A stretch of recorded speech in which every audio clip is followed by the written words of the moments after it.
Hello അസ്സാം വലൈക്കും. അപ്പോൾ ഇന്നത്തെ വീഡിയോ രാഗിപ്പൊടി കൊണ്ട് ഉണ്ടാക്കാൻ പറ്റിയ വളരെ ഹെൽത്തി ആയിട്ടുള്ള നല്ല ടേസ്റ്റി ആയിട്ടുള്ള ഒരു ഡ്രിങ്കാണ്.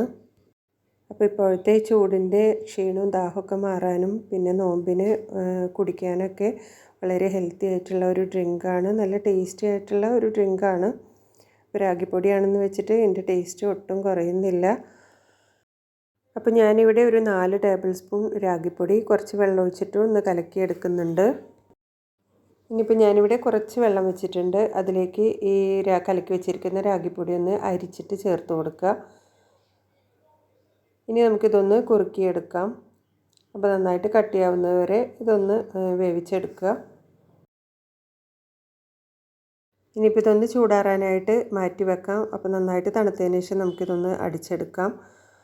ഇനി നമുക്ക് വേണ്ടത് ഒരു 10ഓളം ഈത്തപ്പഴം ഞാനിവിടെ എടുത്തിട്ടുണ്ട്.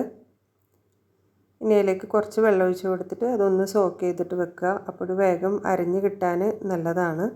ഇനി ഒരു 2 ടേബിൾ സ്പൂൺ കസുകസും കൂടെ വെള്ളം ഒഴിച്ചിട്ട് ഒന്ന് കുതിർത്ത് വെക്കാം. ഇനി ഞാനിവിടെ കുറച്ച് നട്ട്സും കൂടെ ചെറുതാക്കി കട്ട് ചെയ്തിട്ട് വെച്ചിട്ടുണ്ട്. ഇനി മിക്സിയുടെ ജാറിലേക്ക് തണുപ്പിച്ച് വെച്ചിരിക്കുന്ന രാഗി ഒഴിച്ച് കൊടുക്കാം.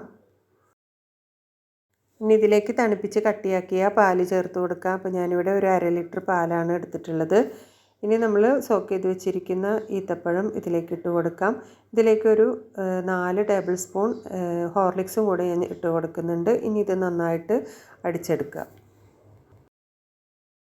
അപ്പോൾ ഇതിൽ ഈത്തപ്പഴത്തിൻ്റെ മധുരം കുറവാണെങ്കിൽ കുറച്ച് പഞ്ചസാരയോ മിൽക്ക് മെയ്ഡോ ചേർത്ത് കൊടുത്താൽ മതി.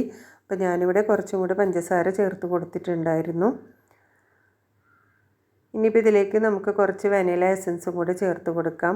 അപ്പോൾ വാനില എസൻസ് ചേർത്ത് കൊടുക്കുമ്പോൾ ആ രാഗിയുടെ ടേസ്റ്റൊക്കെ മാറിയിട്ട് ഒരു നല്ല ഫ്ലേവർ കിട്ടും.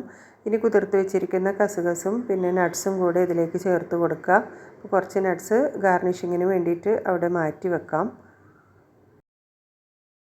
ഇനിയിപ്പോൾ ഈ ഒരു ഡ്രിങ്കിലേക്ക് നിങ്ങൾക്ക് വേണമെങ്കിൽ അടിച്ചെടുക്കുന്ന സമയത്ത് റോബസ്റ്റ് പഴം വേണമെങ്കിൽ ചേർത്ത് കൊടുക്കാം. പഴത്തിൻ്റെ ടേസ്റ്റ് ഇഷ്ടമുള്ളവർക്ക് അങ്ങനെ ചെയ്യാം. അപ്പോൾ ഇനി ഇത് ഗ്ലാസ്സിലേക്ക് ഒഴിച്ച് കൊടുക്കാം. അപ്പോൾ വളരെ ടേസ്റ്റി ആയിട്ടുള്ള ഹെൽത്തി ആയിട്ടുള്ള ഒരു ഡ്രിങ്കാണ്. അപ്പോൾ കുട്ടികൾക്കൊക്കെ ഇത് നന്നായിട്ട് ഇഷ്ടപ്പെടും, നല്ല ഹെൽത്തിയും ആയിരിക്കും. അപ്പോൾ ഈ ഒരു ഡ്രിങ്ക് എല്ലാവരും ട്രൈ ചെയ്ത് നോക്കുക. സബ്സ്ക്രൈബ് ചെയ്യാതെ കാണുന്നവരുണ്ടെങ്കിൽ ഒന്ന് സബ്സ്ക്രൈബ് ചെയ്ത് സപ്പോർട്ട് ചെയ്യുക. അപ്പോൾ ഇനി അടുത്ത വീഡിയോയിൽ കാണാം. താങ്ക്